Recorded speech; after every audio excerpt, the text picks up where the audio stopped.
Hi everyone, welcome to ज्ञान सागर institute. आज का हमारा टॉपिक है क्वासाई कॉन्ट्रैक्ट। देखिए, देर आर सम कॉन्ट्रैक्ट्स जो हम अपनी मर्जी से करते हैं एंड देर आर सम जो हम अपनी मर्जी से नहीं करते हैं, but they have been imposed on us by law.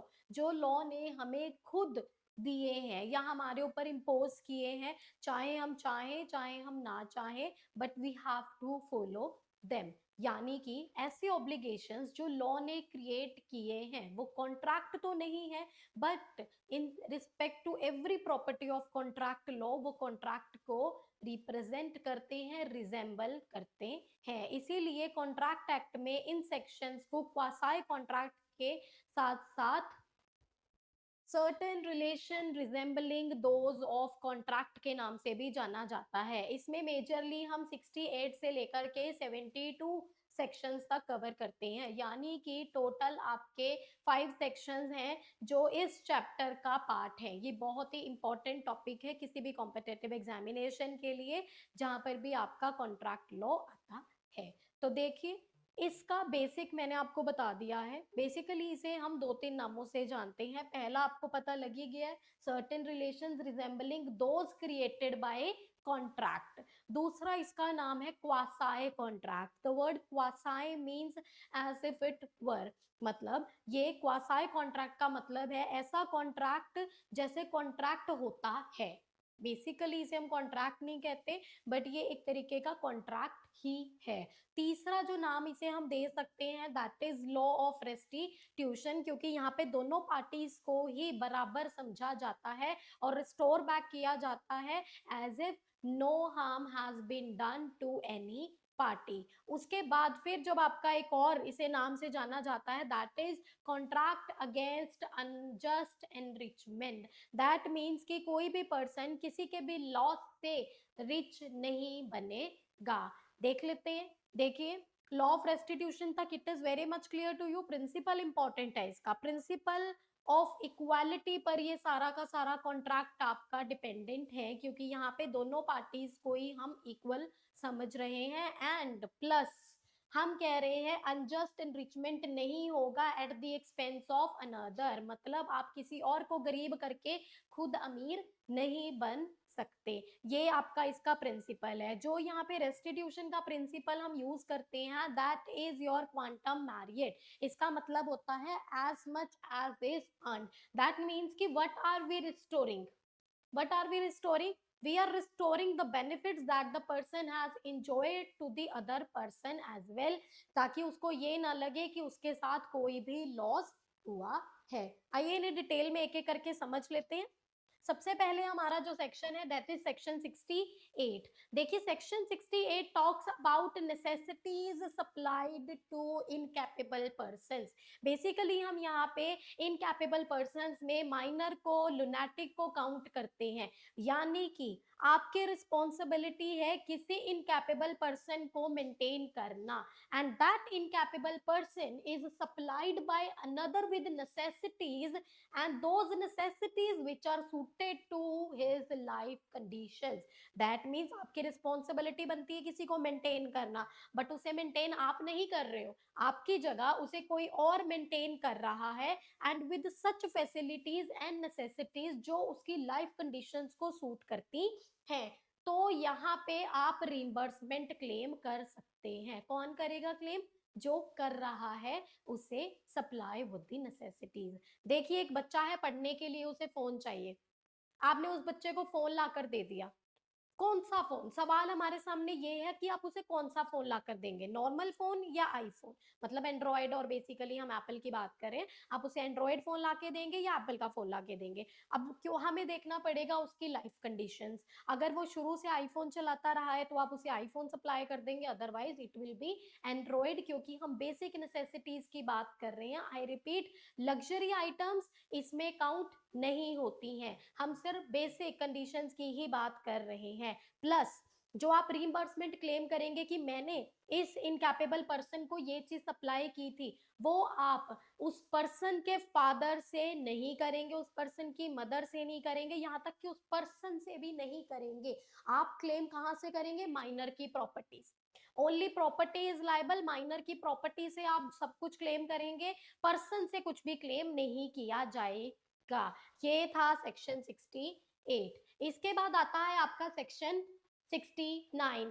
69 में हम कह रहे हैं कि एक person who was interested in the payment, एक पर्सन है जो पेमेंट में इंटरेस्टेड था, उसे आपने पे कर दिया, तो आप यहाँ पे रिम्बर्समेंट ले सकते हो। दैट मीन्स कि you are not obligatory to pay certain amount of money, आपके ऊपर कोई ऑब्लिगेशन नहीं था कि आप पे करें, बट जो पेमेंट आपने कर दी है समहाउ उसमें आपका कोई ना कोई इंटरेस्ट था, इसीलिए वो आपने पे कर दिया, but you are not duty bound, वो पे किसी और ने करना था। अब क्योंकि वो पेमेंट आपने कर दी है तो आप वही पेमेंट सामने वाले से क्या ले लेंगे, रीइंबर्समेंट, मतलब कि आपको वो मनी वापस मिल जाएगा। हम यहाँ पे एग्जाम्पल दे देती हूँ, एग्जाम्पल से ये चीज आपको बहुत बेटर वे में समझ में आ जाएगी। मान लिया आप एक किराए के घर में रहते हैं, तो किराए के घर में जब आप रहते हैं तो आपको रेंट भी पे करना पड़ेगा, आपको बिजली भी पे करनी पड़ेगी, आपको वाटर के चार्जेस भी पे करने पड़ेंगे।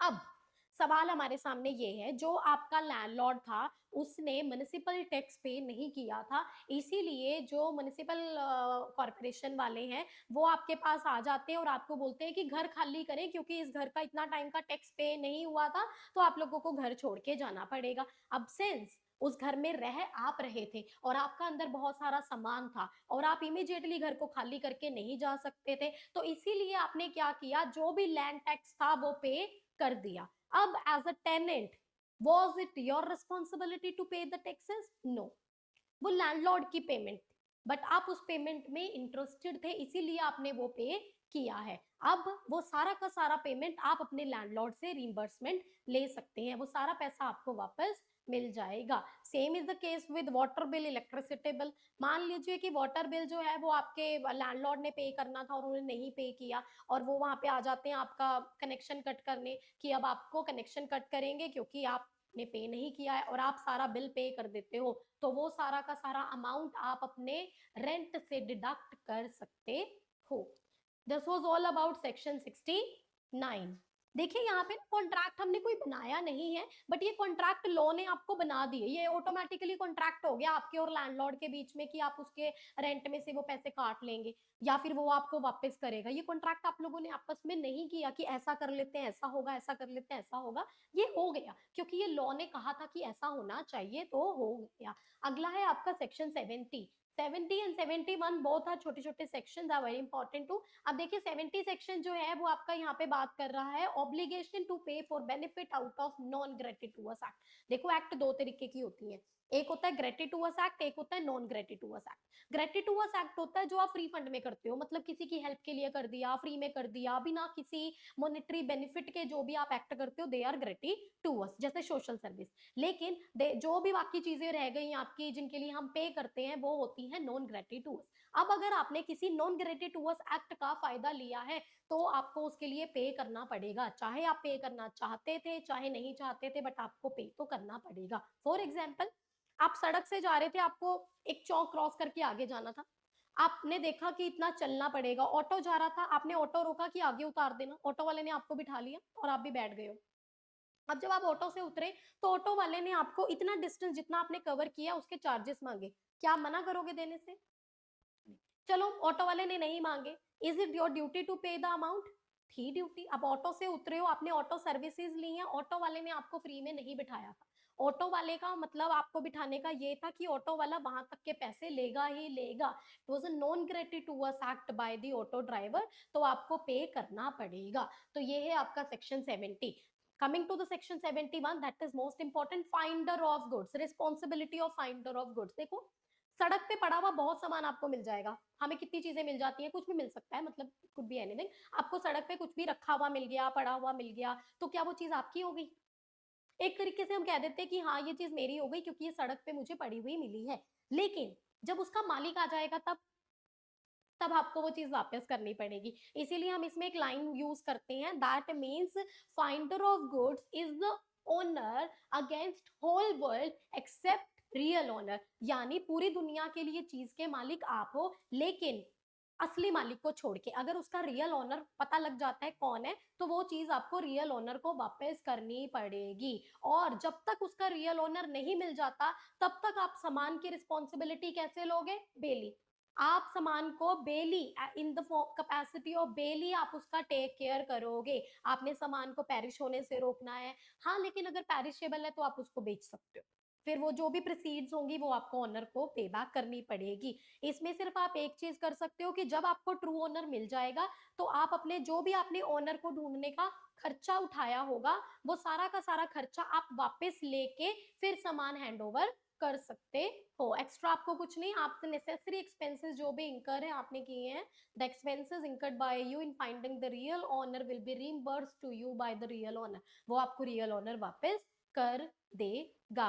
ये था आपका फाइंडर ऑफ गुड्स। जो हमारा यहाँ पे आखिरी आता है, आखिरी है सेक्शन 72, इस चैप्टर का सेक्शन 72 आखिरी सेक्शन है। उसके बाद 73 से 75 आपके रेमेडीज की बात करता है, remedies for breach of contract. But इसमें हम यहाँ पे आज इस लेक्चर को ओवर करेंगे विद सेक्शन 72।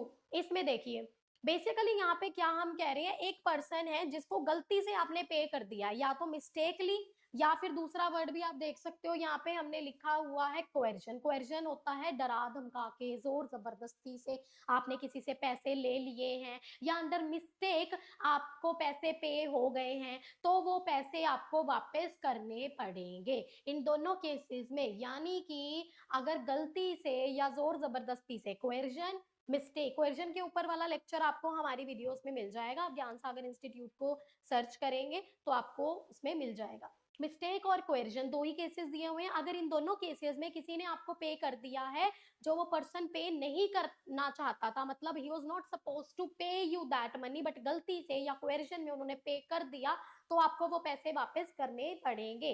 इसका एग्जाम्पल है आपका rent of PG by roommate. Example के साथ समझा देती हूँ। आप और आपका फ्रेंड बी, ए और बी है, दोनों है, एक पीजी में रहते हैं, रूममेट हैं, दोनों ने 5-5 हजार रुपए पीजी वाली आंटी को पे करना होता है। आंटी ने बोला आज की आज पेमेंट करो। उस टाइम पे रूम में सिर्फ ए था। ए ने अपने साथ साथ बी के भी पैसे दे दिए, यानी आंटी को पूरे 10 हजार रुपए दे दिए।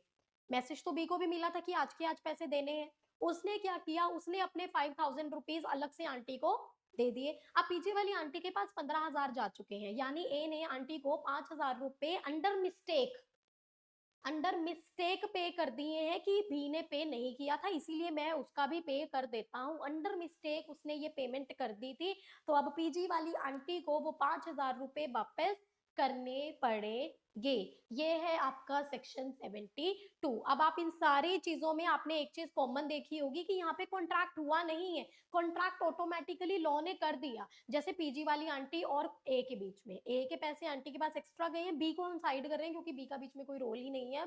हमने यहाँ पे ए और आंटी की बात करनी है। आंटी के पास पैसे एक्स्ट्रा गए हैं, ए और आंटी के बीच में अब एक कॉन्ट्रैक्ट हो गया है जिसमें आंटी को ए को पे बैक करना है। और अब अगर आंटी पे बैक नहीं करती है तो ए उस चीज के लिए कोर्ट में जा सकता है आंटी के खिलाफ। तो ये होते हैं आपके क्वासाई कॉन्ट्रैक्ट जो हम अपनी मर्जी से नहीं करते हैं, लेकिन लॉ ने कुछ ऐसे रिलेशंस क्रिएट कर दिए हैं कि अपने आप ही एक कॉन्ट्रैक्ट कॉन्स्टिट्यूट हो गया है।